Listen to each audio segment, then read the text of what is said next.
Bienvenidos al episodio número 17 de Dato Encerrado, un podcast sobre qué hay detrás, de lo que sabemos, de lo que pensamos que sabemos y de lo que no tenemos idea.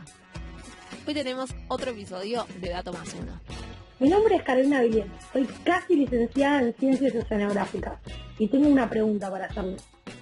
Si tuvieran todos los recursos económicos para explorar algo, ¿qué explorarían? Es una gran pregunta. Mi nombre es Melina y lo primero que tiendo a decir en relación a esto es el fondo del océano. Siento que siempre se dice que hay un montón de especies que todavía no se descubrieron, que tienen una diversidad enorme respecto a todo lo que conocemos, así que creo que es algo que me gustaría gastar mucha plata en entender y descubrir todo eso. Mi nombre es Belén y yo creo que exploraría los caminos súper inaccesibles de montañas, tipo esos lugares recónditos, ya metidos palabras con R, súper inalcanzables, y trataría de hacerlo con el menor impacto posible. O sea, básicamente me construiría un dron en donde yo pueda estar adentro, creo que se llama helicóptero eso, no estoy segura. Si hay algo que no tiene poco impacto son los helicópteros. Claro. Está bien, me construiría un helicóptero con cero impacto y miraría todo y bajaría en lugares muy puntuales. Mi nombre es Rocío y me está costando mucho encontrar una respuesta a esa pregunta. Sin dudas, coincido con las cosas que dijeron. Exploraría el fondo del océano, buscaría Atlantis a ver si encuentro el continente perdido. Pero para decir algo distinto, lo otro que me intrigaría mucho explorar es el Amazonas. Sí, súper, yo lo pensé. Hermoso. Yo inventaría una buena excusa, haría que me den un montón de cosas, las vendería todas y me iría de vacaciones a una buena playa. Pero bueno, Esa es otra buena opción. como esta historia no va de mí y mi poco espíritu aventurero, va de Fredrik Nansen, un noruego, que más o menos a los 32 años de edad y habiendo escuchado la historia de un barco que naufragó en la costa norte de Siberia y a los 3 años apareció en Groenlandia, dijo, chicos, debería haber una corriente en el Ártico que haga que yo pueda llegar navegando hacia el Polo Norte y cumplir el récord de ser la primera persona en llegar al Polo Norte. Ahora, para entender un poco esto, primero tenemos que entender que la Tierra no es plana. Es como algo así como una pelotita, parecido a una pelotita. Entonces, cuando yo te digo Siberia, Groenlandia, Noruega, quizás estés un poco perdida, ¿no? Entonces vos tenés que imaginarte que Groenlandia es esa cosa que está arriba entre América del Norte y Europa, esa islita que está arriba, que en el mapa se ve gigante, pero no es tan grande, es una mentira. Noruega está un poquito a la derecha, ya sobre Europa, arriba. Y Siberia está a la altura como de Rusia, ¿sí? Ahora, si vos pensás en el planiferio, son como para ir de un lado al otro, como llegás al Polo Norte. Pero bueno, resulta que como la Tierra es redonda, en realidad nuestro planiferio es una mentira. Y si vos vas derechito de Siberia a Groenlandia, en algún momento deberías saber pasar por el Polo Norte. ¿Entiendes acá? Perfecto. El problema es que estoy pensando incansablemente en el tablero del TEG, entonces es como todo está en la misma línea, no funciona así. Bueno, es que en realidad el tablero del TEG y el planiferio y el mapa que tenemos en nuestra mente, todo está en la misma línea. Porque un poco nos vienen mintiendo hace un montón diciendo que la Tierra es plana, ahora se puso medio de moda. Ahora volvió. Pero bueno, resulta que la Tierra es redonda, entonces como que vos tendrías que agarrar tu planiferio y doblarlo y juntarlo de una punta a la otra y después de arriba juntarlo todo junto y ahí tenés el Polo Norte y las cosas como que, nada, es un circulito que recorre el Polo Norte. Claro, o sea, yo tengo una pregunta sobre la expedición. ¿Cómo era Nansen, el señor? Nansen. Nansen lo que decía era que como había habido un barco que había naufragado en ese espacio, digamos, o sea, en esa travesía, tendría que haber habido una corriente, o sea, tendría que existir una corriente que él, sin hacer demasiada fuerza a priori, lo lleve directamente para ese lugar. Exactamente.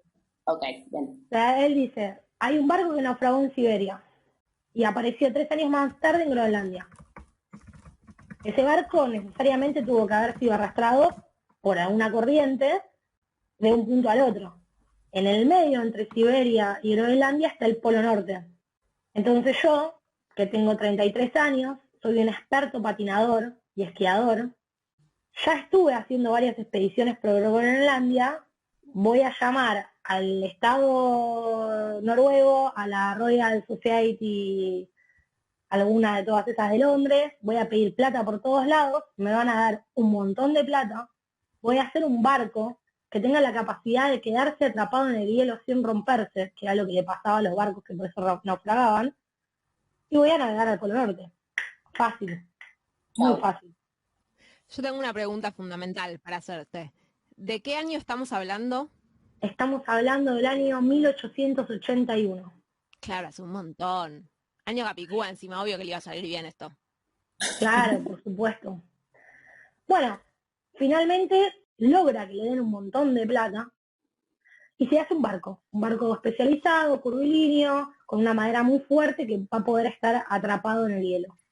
Junto a un par de loquitos como él, y se suben a este barco, que se llama Fram. Por loquito queremos decir presos, ¿no? No. Gente como uno, entonces. Gente como uno, no como yo que iría de vacaciones al Caribe, pero sale de Noruega en 1893. Se va navegando, recorriendo, siguiendo esa línea recta que ves en el mapa del TED hasta Siberia. ¿Sí? Entonces, una vez que llega a Siberia, dice, listo, esta es la mía, pum, encaro para adentro.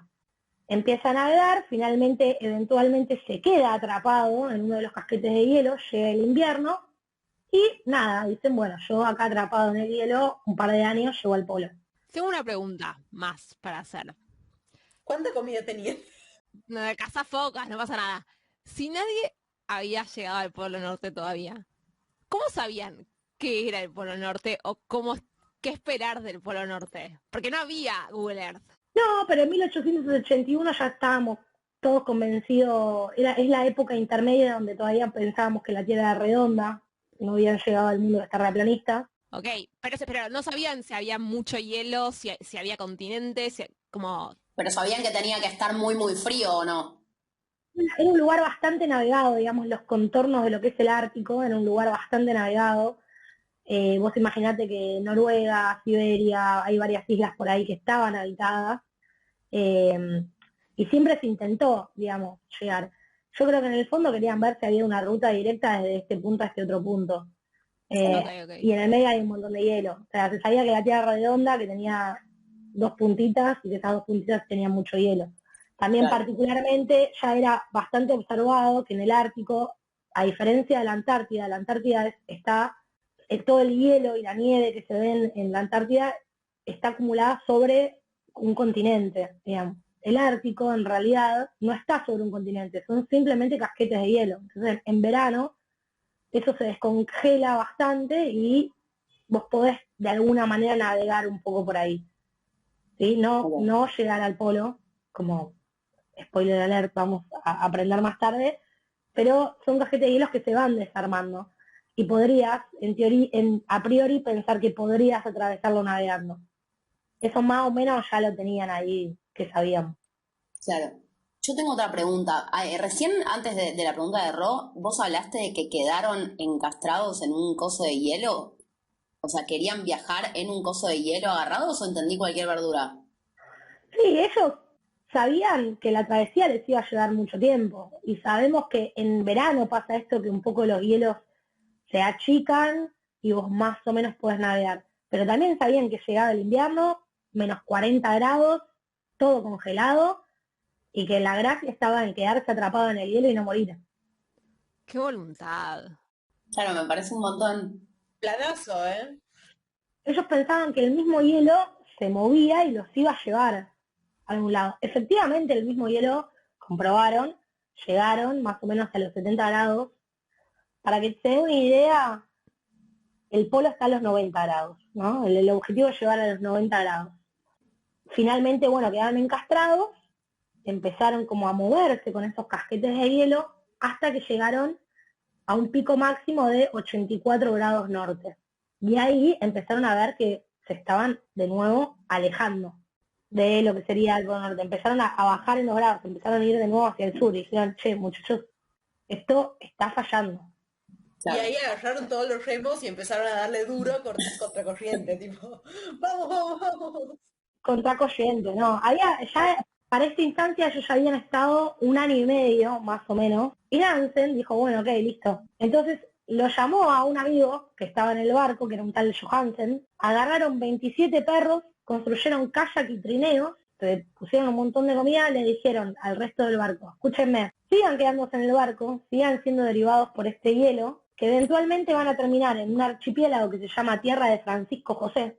Nosotros, con Johansen, nos vamos con estos 27 perros a llegar al polo, a como de lugar.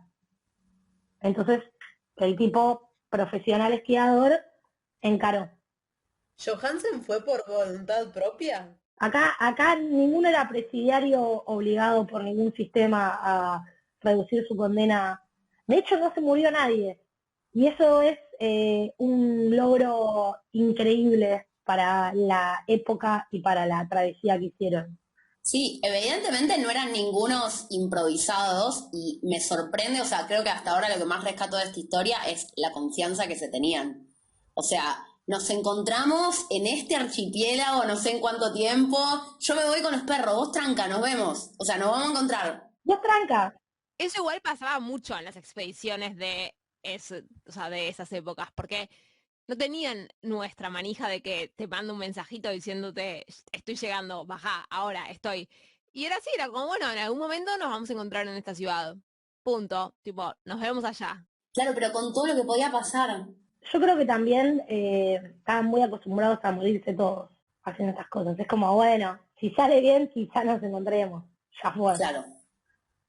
Tenían más vocación quizá que nosotros, como para decir, che, por el amor a la ciencia me voy a morir al Ártico. No sé si yo de nuevo vendo todo, me voy al Caribe. Siento que termino este episodio convencida de ese plan. Pero bueno, ¿cómo sigue la historia?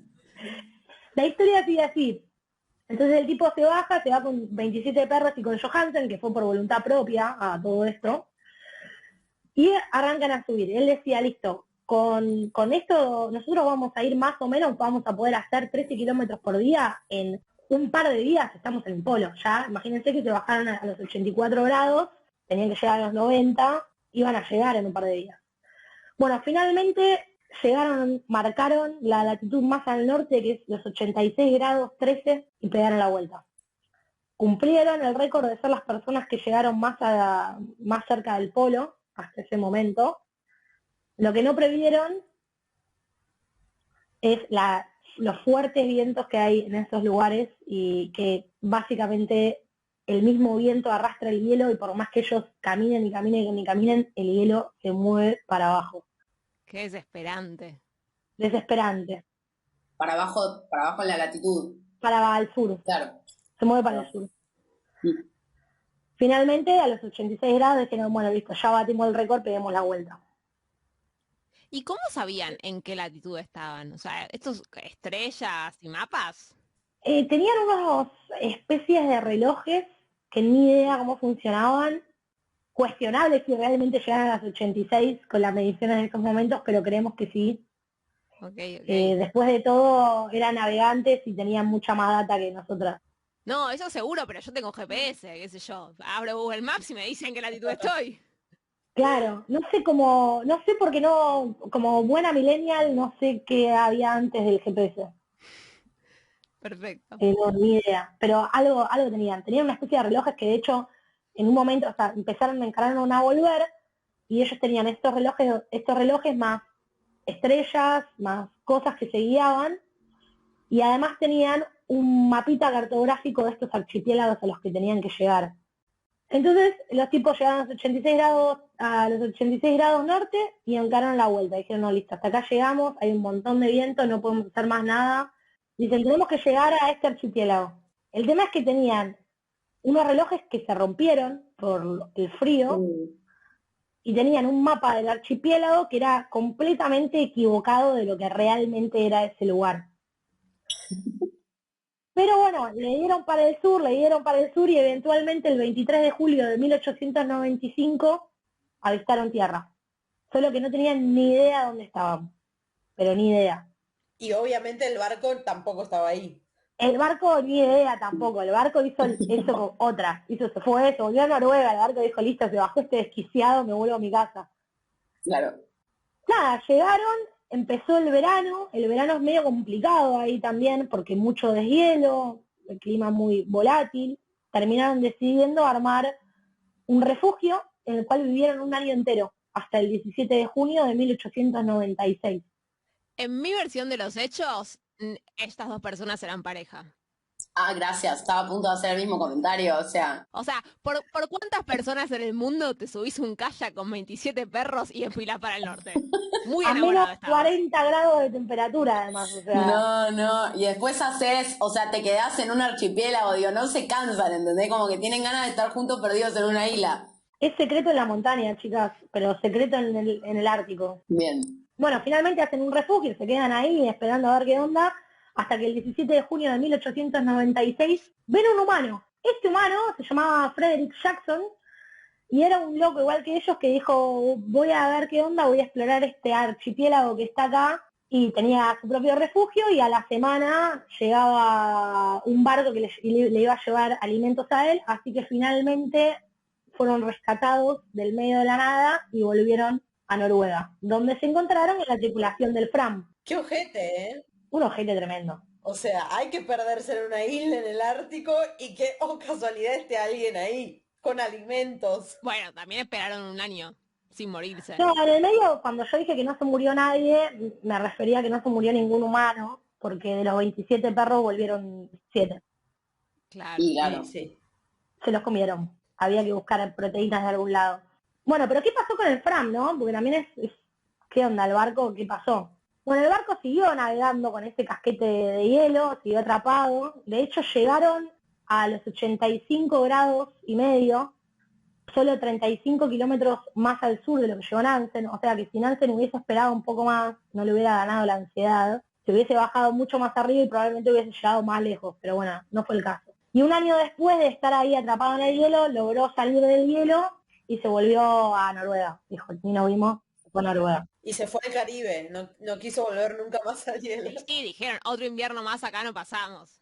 No pasamos más. La expedición en total duró 3 años. O sea que Nansen estuvo 3 años entre lo que navegó con el barco, se perdió en el medio de la nada con los perros y su amigo amante. Esta expedición trajo un montón de consecuencias para la humanidad, un montón de conocimiento y un montón de observaciones se hicieron, porque Nansen, más allá de estar re loco, ser patinador profesional y querer ir al Polo Norte, era zoólogo, tenía formación científica y fue un poco a explorar. Entonces anotó todas las boludeces que vio. Ok, un Darwin, digamos. Un Darwin. Claro. Bueno, una de las observaciones que hizo, las voy a leer textual de lo que es el libro de la que es la bitácora de viaje. Textual me refiero a una traducción al español de un noruego del 1800. Y dice, cuando cayó en aguas muertas, el Fram parecía estar contenido como por alguna fuerza misteriosa y no siempre respondía al timón. En tiempo de calma, con una carga ligera, el Fram era capaz de hacer 6 o 7 nudos. En aguas muertas no pudo hacer 1,5 nudos. Hicimos bucles en nuestro curso, a veces nos volvimos.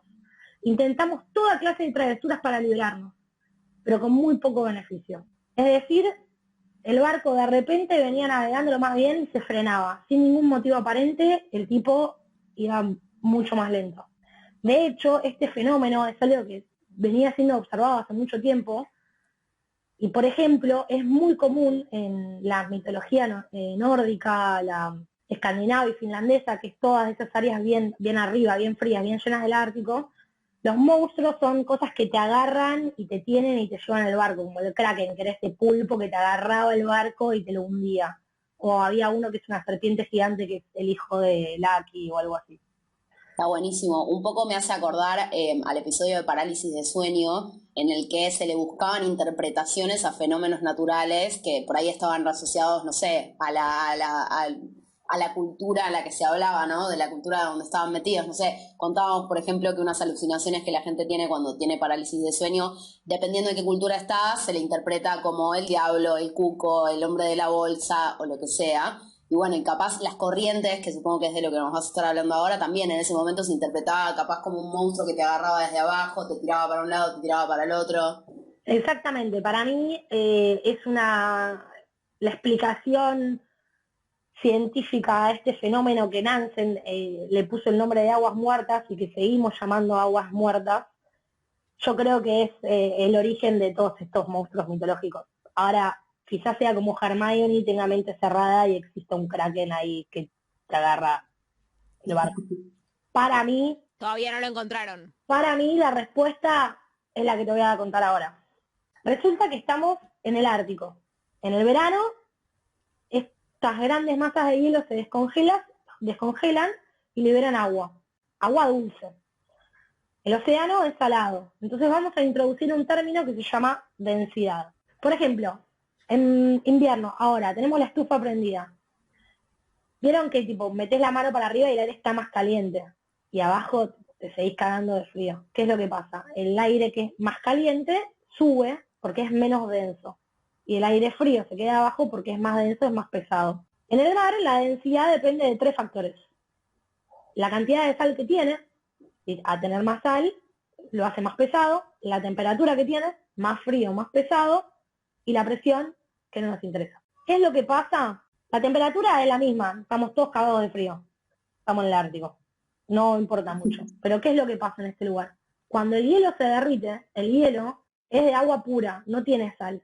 Entonces queda por encima de la capa del mar una capa de agua mucho menos densa, que es agua mucho menos salada que la que queda abajo.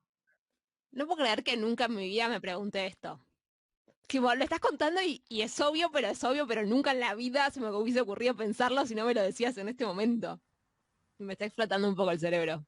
Sí, yo creo que no lo hubiese pensado si no hubiese ido exactas tampoco, ¿no? Es como, es lógico, pero no te lo imaginabas, qué sé yo. También igual, ¿en qué momento te sentaste a imaginarte cómo es el agua de los... Claro, igual, o sea, lo que no entiendo es por qué o sea, yo siempre pensé que el hielo que se formaba en los océanos, digamos, en el Ártico, se formaba a partir del agua que estaba en el océano. Y si esa agua es salada, los hielitos también son salados. No son salados. Claro, no. Cuando el agua se congela en el Ártico y en la Antártida y en cualquier lado, tiene una propiedad de la que no me voy a meter a desarrollar mucho, pero la cuestión es que solo se congela el agua y las impurezas como las sales las libera. Claro. No se puede congelar el agua con sal. Por eso el Ártico y la Antártida fundamentalmente es el reservorio más grande de agua dulce del mundo y probablemente de acá a 50 años quieran todos conquistar la Antártida. Porque cuando se congela el agua libera la sal queda en el medio y se congela solo la parte dulce, digamos. Es como un gran mecanismo para separar agua de sal del mar. Bien, volvamos a monstruos lindos como los del Ártico y no a los monstruos de las guerras dentro de 50 años que no nos queremos deprimir. Bueno, la cuestión es que vos entonces, en definitiva, en verano tenés 2 capas de agua. Una que debe tener unos 20 metros como mucho, superficial, que es mucho más dulce, menos densa, y una capa abajo infinita de agua más salada, más densa. Cuando el barco navega, lo que hace es perturbar la capa que está abajo. Y lo que hace es generar una onda, ¿sí? ¿Viste cómo tirás una piedra en un balde de agua y se forman onditas? Sí. En la superficie. Que un barco pase por el mismo movimiento que genera en el agua, el barco lo que está haciendo es lo mismo que si yo tuviera tirar una piedra en un balde. Está perturbando la parte de abajo del agua. Por ahí está bueno pensarlo como si fuera un vaso con agua y aceite, que el aceite va a quedar arriba, y si tiras una piedrita y se mueve el agua, se va a estar moviendo como se mueve, en este caso, el agua salada. Claro, exactamente. Solo que vos, lo sorprendente de esto, es que abajo se forma una ola tremenda, una onda gigante, tremenda, que navega, y en la superficie no se ve, porque la ola solo viaja en lo que se llama la interfase de los 2 medios. Vos estás arriba navegando en tu barco, está todo divino, el agua perfecta, lisada, y abajo hay una tremenda ola que está pasando.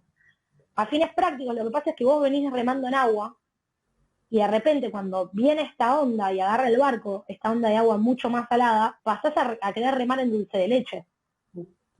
Entonces lo que pasa es que el barco viene navegando, llega a la onda y como es mucho más densa, la frena, porque es pasar de agua a dulce de leche. Cuando la onda pasa, el barco puede seguir navegando a la velocidad normal.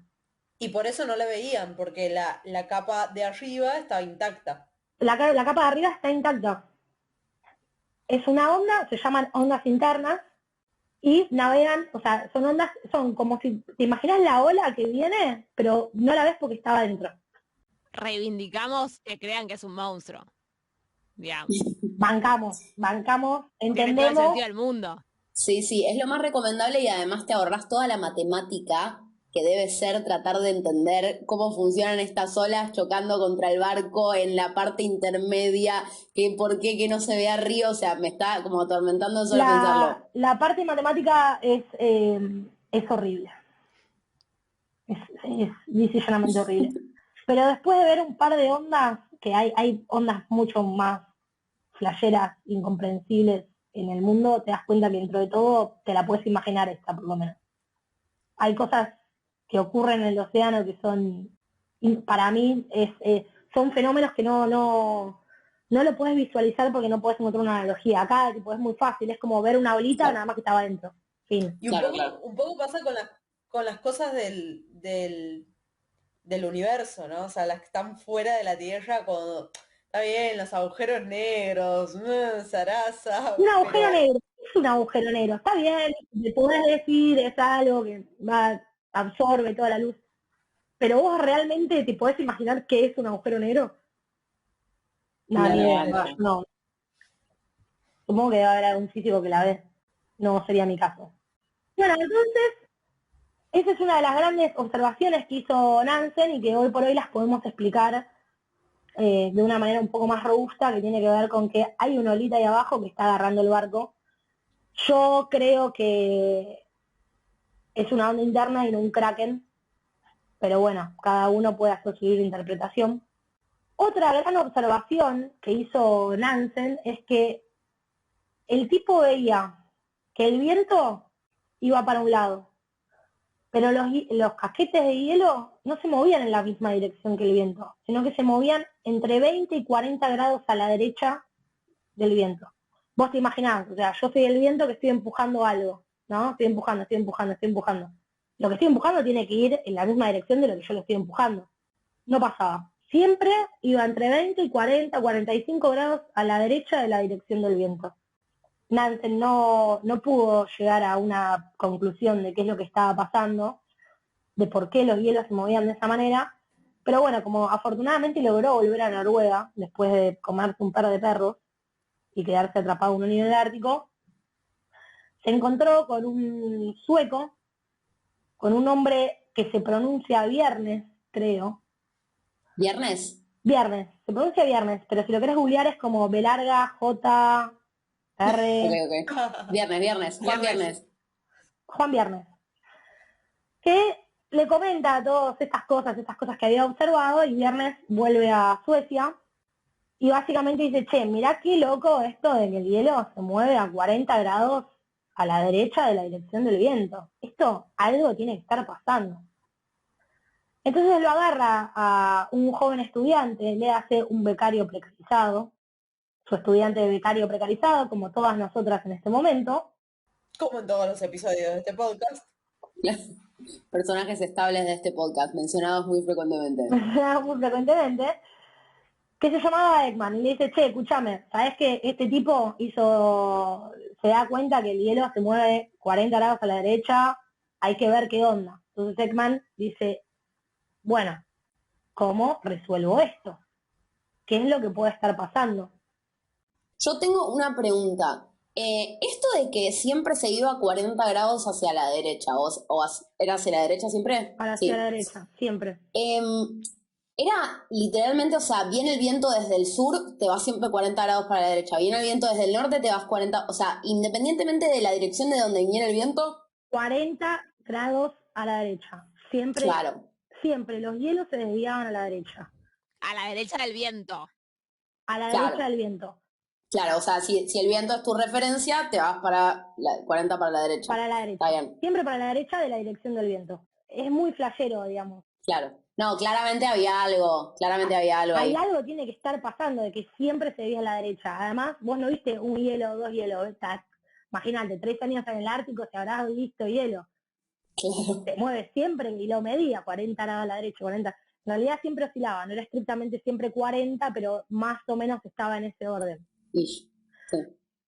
Bueno, entonces se lo cuenta Viernes lo agarra a su pibe, le dice, ponete a laburar en esto, y Eggman dice, ¿cómo resuelvo esto? Y lo que hace es recordar que había un parisiano que ya por el año 1836 estaba obsesionado con las calecitas. El tipo estudiaba calecitas. No estrictamente calecitas, porque no creo que en 1836 haya calecitas, pero me parece mucho más divertido imaginármelo jugando en una calecita que en un laboratorio oscuro, encorvado. No, intentaba sacar la sortija. Bueno, este hombre se llamaba Coriolis. Este me suena. ¿Eh? Este es importante. Este es Este importante. es importante. Sí, hay un Este es efecto, el famoso. efecto Coriolis. El Claro, efecto Coriolis, escúchame. bebé. Claro, este es el Ricardo Ford del episodio. Está No bien. tengo ni idea de quién están hablando, pero ni idea.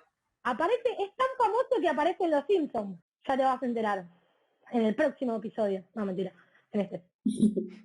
Bueno, ¿se acuerda de este amigo Coriolis, un parisiano, 1836, obsesionado con las calecitas? ¿Qué es lo que descubre Coriolis? Es lo siguiente. Yo tengo una calecita. En la parte que estoy más cerquita del centro de la calecita, fíjate que hay un eje, ¿sí? Que vamos a llamar eje de rotación, que es algo fijo, que es lo que hace que la calecita se mueva alrededor de este eje de rotación. ¿Sí? Entonces, la calecita en definitiva es como una arandela. La parte que está más cerca del eje, ¿sí? Va a tener va a ser un circulito más chico que la parte que está más lejos. ¿Sí? O sea, imagínate una arandela, vos tenés un círculo chiquitito que va a estar en el eje, digamos, que va a estar en la parte de adentro de la calecita, y voy a tener un círculo más grande afuera, que es donde está el señor con la sortija. Si no saben lo que es una arandela, pueden imaginarse un anillo y Un es más anillo o menos chato, aplastado. aplastado, una calecita, ¿no? Entonces, ¿qué pasa? La calecita se está moviendo todo junto, digamos, toda la arandela, todo el disco se está moviendo junto. Pero ¿qué es lo que pasa? La parte de adentro de la calecita, como es un circulito más chico, hace un recorrido más chico. La parte de afuera de la calecita, como es un círculo más grande, hace un recorrido más grande. Sin embargo, todo el disco se mueve junto. Por lo tanto, la calecita, cuando yo me paro en la parte de adentro y camino hacia afuera de la calecita, lo que está pasando es que la parte de afuera de la calecita se mueve más rápido. Necesariamente tiene que girar más rápido para que poder moverse al mismo tiempo que la parte de adentro. Entonces, cuando yo camino, estoy en el centro y camino hacia el lado donde está el hombre con la sortija, lo que va a empezar a pasar es que mi piso cada vez se va a mover más rápido. Y eso va a hacer que yo necesariamente me desvíe hacia el lado contrario a donde está girando la calecita. O sea que la estrategia para sobrevivir al samba era quedarse en el medio. El quedarse en el lugar más cerquita, que es donde menos gira. El lugar más lejos es el que más gira. Claro. De ahí a que los asientos estaban justamente afuera estaban en la parte de afuera. Se movía más rápido, más emoción. Creo que sé para dónde va esto y estoy muy contenta de que vaya por ese lado. Bueno, ojalá pueda cumplir tus expectativas. Ok, entonces por ahora lo que sabemos es que había entendido cómo funcionaba esta fuerza, digamos, como que si vos te estás en este tipo de sistema te vas desviando un poco para la derecha a medida que te alejas del centro. Exactamente. Si yo camino hacia afuera de la calecita, me desvío en contra de la dirección de donde gira la calecita. Si por el contrario yo estoy en la parte de afuera y quiero ir al medio de la calecita, me desvío en la dirección del sentido de rotación de la calecita. ¿Sí? Básicamente, en tu mente lo que te tiene que quedar es que si yo tengo un sistema que está rotando y me muevo en ese sistema, me voy a desviar. Hacia un lado o hacia el otro, depende para dónde me mueva. Eggman, ni lento ni perezoso, dice, mirá lo que hizo Coriolis. Che, la Tierra es redonda, la Tierra gira, acá tiene que estar pasando algo. Entonces, la Tierra gira de forma antihoraria. ¿Qué es lo que va a pasar? Los objetos que se estén moviendo en el hemisferio norte donde estaba Nansen se van a desviar a la derecha, siempre. Y los objetos que se muevan en el hemisferio sur se van a desviar a la izquierda, siempre. Bueno, seguro vieron que en Los Simpsons hay un capítulo muy famoso, que es que Lisa y Bart empiezan a discutir sobre para dónde giraba el inodoro, y Lisa le dice a Bart, los inodoros siempre giran para este lado, porque estamos en el hemisferio norte debido a la fuerza de Coriolis. Entonces Bart, ¿qué hace? Empieza a llamar y termina llamando a Australia, y tiene una conversación telefónica con un australiano, y el australiano le dice, no, sí, gira para el otro lado. Y ahí Bart dice, no, no importa. Estoy Y muy bueno, emocionada porque es la primera vez que puedo disfrutar de una referencia a los Simpsons. Para mí, eso es algo muy de dibujito animado, y bueno, Los Simpsons, pero también en otros se nombra, pero a mí siempre me conflictuó, porque para mí cuando tiro la cadena, el agua no gira, o sea, baja y desaparece, pero no veo un remolino como se ven los dibujitos animados para un lado ni para el porque, otro. spoiler alert, no funciona en los inodoros, no funciona si tenés un balde de agua y estás de un lado del Ecuador y del otro lado del Ecuador, porque de hecho yo he visto en YouTube que hay tipo como una excursión justo en el Ecuador, donde hay gente que cobra por mostrarte cómo gira para un lado del Ecuador y cómo gira para el otro.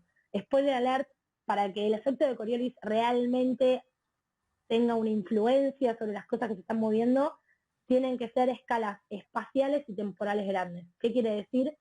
Un inodoro es demasiado chico y las cosas ocurran demasiado rápido para que el inodoro se esté dando cuenta que la Tierra está rotando.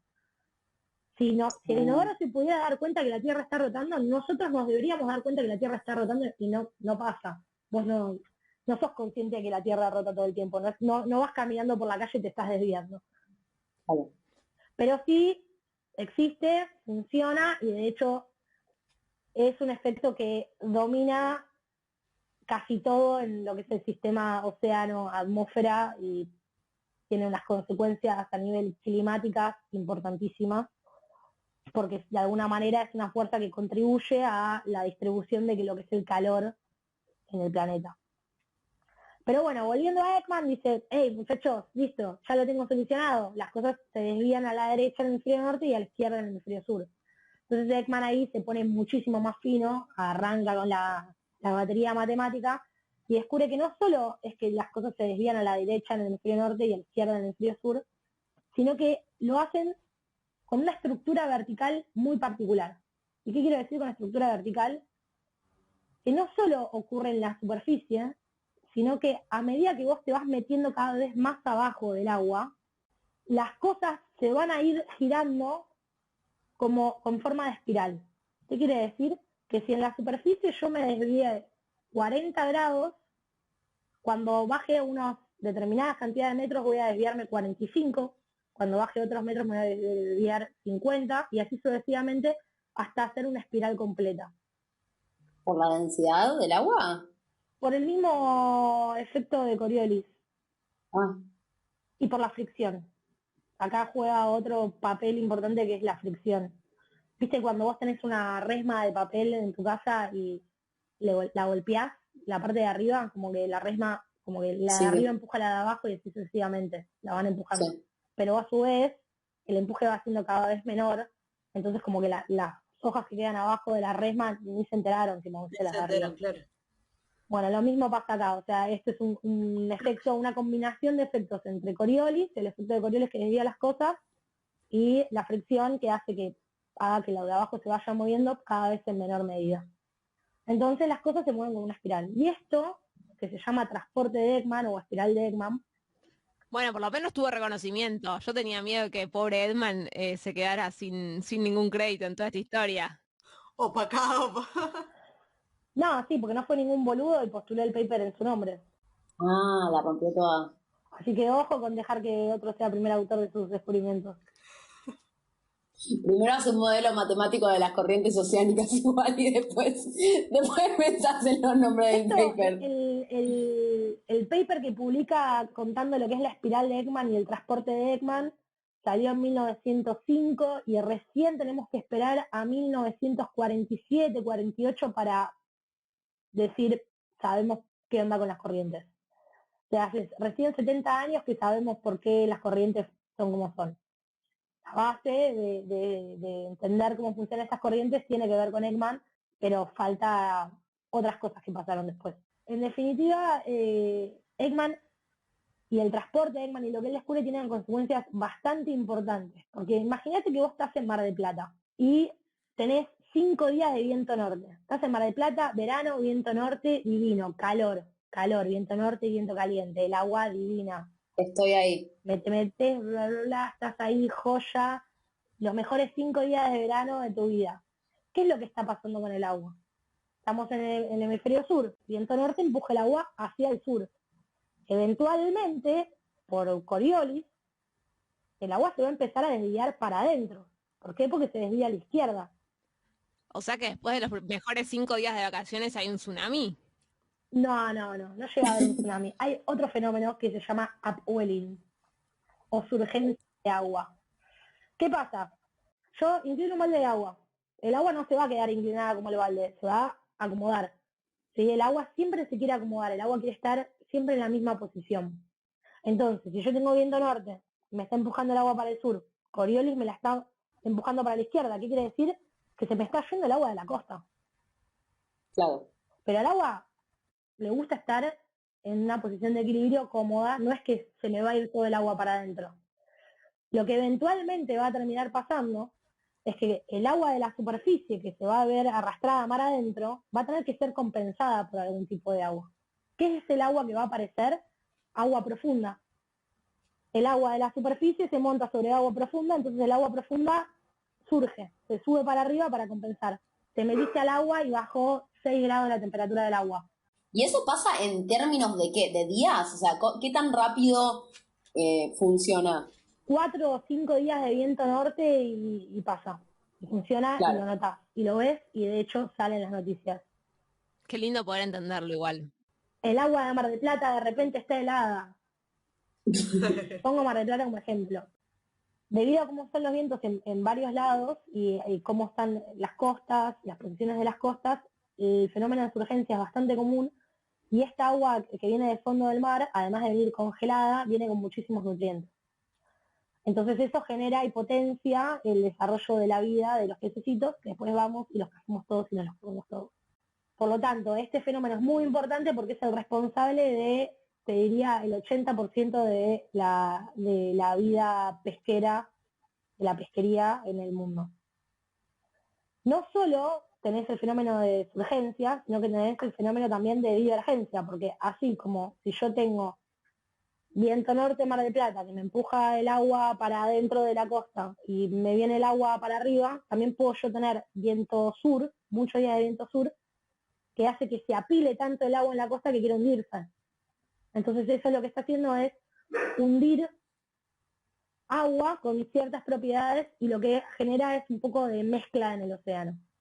Bueno, pero estábamos hablando de Nansen y las travesías que hizo Nansen y todas las consecuencias que trajo su viaje de 3 años por el Ártico.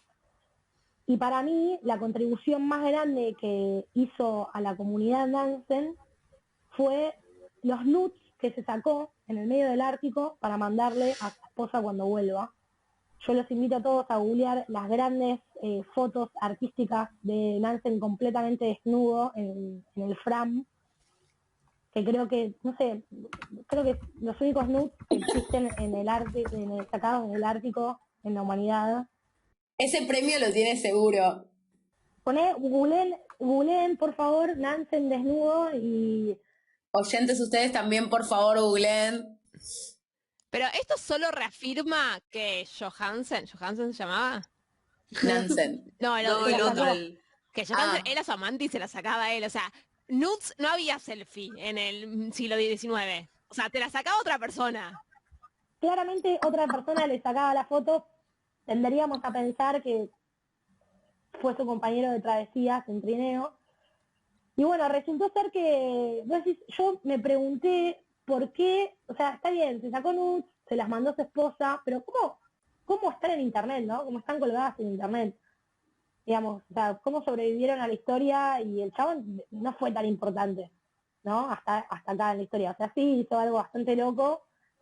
Pero bueno, resultó ser que cuando Nansen volvió a Noruega, hizo un par de cosas para mí menores, como ser uno de los ideólogos de la independencia de Noruega y después ganar el Premio Nobel de la Paz por haber hecho todo un sistema de refugiados en la Primera Guerra Mundial. pero para mí la contribución más importante que le hizo a la humanidad fueron sus nudes en el Ártico. Pero aparte, el Premio Nobel de la Paz, en Oslo, arregladísimo estaba. O sea, recontra arreglado. Arregladísimo. Bueno, resulta ser que aparentemente es tipo el San Martín de Noruega. Pero más acá en el tiempo, porque es fin del siglo XIX. Tiene bocha de tipo plazas, calles, Nansen. Y todo por los Y hay nudes de él dando vueltas por todos lados. Me parece maravilloso. No, aparte, una nude. Hay varias. Sí, no, Google me dio los resultados inmediatamente, digamos. Yo estoy inundada de fotos de Nansen. Insisto, oyentes y oyentas, por favor, googleen esto. Es maravilloso. Estaba bueno aparte, ¿eh? Era un rubión que se fue, que llegó más lejos que nunca, que nadie al Polo Norte, qué sé yo. No sé si simplemente era un rubión. Un capo. Un chabón inquieto, eso seguro. Un chabón Claramente. bastante inquieto después con todo. Pero a la vez muy paciente, porque tenés que bancarte todos los tiempos de la travesía. 3 años, boludo, 3 años. Igual nada, se fue en buena compañía. O Sin duda. con el Johnny a cualquier lado. Escúchame, ¿y de Johansen se sabe algo? Digamos, de él pasó también, o sea, colaboró en todo lo que fue la investigación posterior de todo esto, o medio que quedó ahí. No tiene entrada en Wikipedia.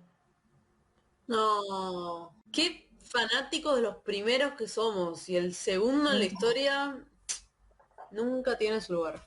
Me parece muy flashero de todas estas historias, como, bueno, siempre en realidad mencionamos un poco la motivación de traer gente de otras disciplinas que nos cuenten un poco cómo es el detrás de escenas, ¿no? Pero básicamente todo lo que nos estuvo contando Caro es cómo a partir de fenómenos naturales se construye un montón de matemática para poder explicarlo, ¿no? Que capaz que no es algo que no está presente en las disciplinas en las que nosotros trabajamos, pero tal vez no de forma tan directa, ¿no? Y me parece que es o sea, decididamente es algo, son fenómenos en los que es muy difícil experimentar, ¿no? Hacer experimentos controlados de cómo un monstruo me agarra el barco y me lo tira para atrás, o sea, es muy complejo. Y sobre todo por lo que contaba de las escalas, digo, hay cosas que funcionan con, no puedes recrear un océano en tu laboratorio. Entonces te queda la observación súper metódica y súper precisa y tratar de acomodar todas las observaciones y a formular las ecuaciones que mejor expliquen lo que está pasando. Ganas de sentarme a escribir ecuaciones, besitos. Pero por suerte hay gente que lo hace. Bueno, puedo hacer 2 comentarios al respecto. El primer comentario es que si bien yo no puedo agarrar, construir un océano para experimentar cómo las cosas se desvían, o construir una atmósfera, porque el fenómeno también es muy presente en la atmósfera, estos fenómenos necesitan una escala muy grande también por la velocidad a la que rota la Tierra. Pero lo que yo sí puedo hacer es construirme una mesa rotante, poner una pecera arriba, y lo que hago es buscar la relación entre el tamaño de la pecera y la velocidad a la cual tengo que hacer girar esta pecera para empezar a poder observar estos fenómenos. Entonces yo puedo de alguna manera agarrar las 3, 4 variables que sé que me permiten ver este fenómeno y dimensionarlas de alguna manera como para verlo. Y crear un océano, decilo. Crear Claro, un océano. crear un océano. No, nunca se va a poder crear un océano porque para empezar solo el 5% del océano está explorado, con lo cual el 95% del océano todavía no lo conocemos. No tenemos ni idea qué está pasando, así que recrear un océano es algo inviable porque necesitaríamos explorar un 95% de lo que está pasando como para poder empezar a hacerlo. Pero sí ciertas cosas que sabemos que ocurren. Y después, por otro lado, en el caso de las ondas internas, la realidad es que pasaron muchísimos años desde que se construyó la teoría matemática que explicó las ondas internas y este fenómeno hasta que realmente pudimos tener un equipo que las pueda medir y observar y decir, tomá, estas ecuaciones y esta teoría la adapta. Con lo cual, sí, o sea, para ver estos grandes fenómenos es indiscutible la herramienta matemática y los años y años de estudio de matemática pura para poder llegar a decir, bueno, tipo, esto pasa así, y construir modelos y construir teorías. Es un embole, la verdad, es un embole para mí, chicos. O sea, dedíquense a mirar el mar, tomar mate. No, está perfecto. La moraleja de todo esto es que necesitamos mucha matemática y que a nosotras nos cuenten las historias. Tal Y a cual. mimir. Y a mimir. Bueno, muchísimas gracias, Caro, por venir acá hoy al programa a contarnos toda esta historia de los océanos y de las corrientes y de las nubes de Nansen. La verdad estuvo muy divertido y nos gusta siempre recibir gente que trabaja en cosas diferentes a las nuestras, así que gracias de nuevo. Para mí fue un placer y un honor ser invitada de tan entretenido podcast que me está acompañando en cada limpieza de mi hogar. Qué hermoso. Bueno, muchas gracias también a ustedes, oyentes y oyentas, por llegar hasta acá. Esperamos que hayan googleado todas las cosas que les recomendamos googlear en este momento y que vayan corriendo a mirar si sus inodoros giran para algún lado o para el otro y se acuerden de Caro y del efecto Coriolis. Nos vemos la semana que viene en un nuevo episodio de Dato Encerrado. Acuérdense que si les gustó nos pueden recomendar, nos pueden seguir en nuestras redes sociales como @datoencerrado. Y si les gusta mucho el podcast y también los acompañamos en sus limpiezas, en lo que sea que hagan en sus días de pandemia, nos pueden invitar a tomar un cafecito en cafecito.app/dataencerrado. En cafecito.app. Estaba muy embalada. En cafecito.app/datoencerrado. Para ayudarnos a seguir creciendo. Les prometemos que todo será reinvertido en el podcast y que cada vez sea mejor. O en hacer una expedición al Polo Norte. Pero para eso necesitamos muchos cafecitos, así que por ahora en el podcast. Pónganse las pilas. Nos vemos la semana que viene.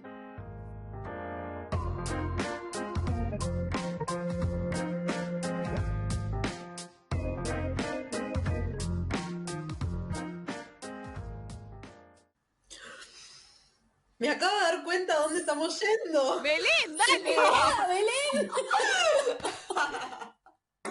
No, es que Se compenetró con la cablecita, ya no le importaba nada más que la cablecita. tuve como 10 minutos de distracción en donde la panza me hacía mucho ruido del hambre, entonces no sabía cómo solucionarlo. La solución era ir a buscar algo para comer, ¿no? Pero por 10 minutos no podía pensar, podía escuchar, pero no podía pensar. Y ahora que comí y pude pensar, entendí.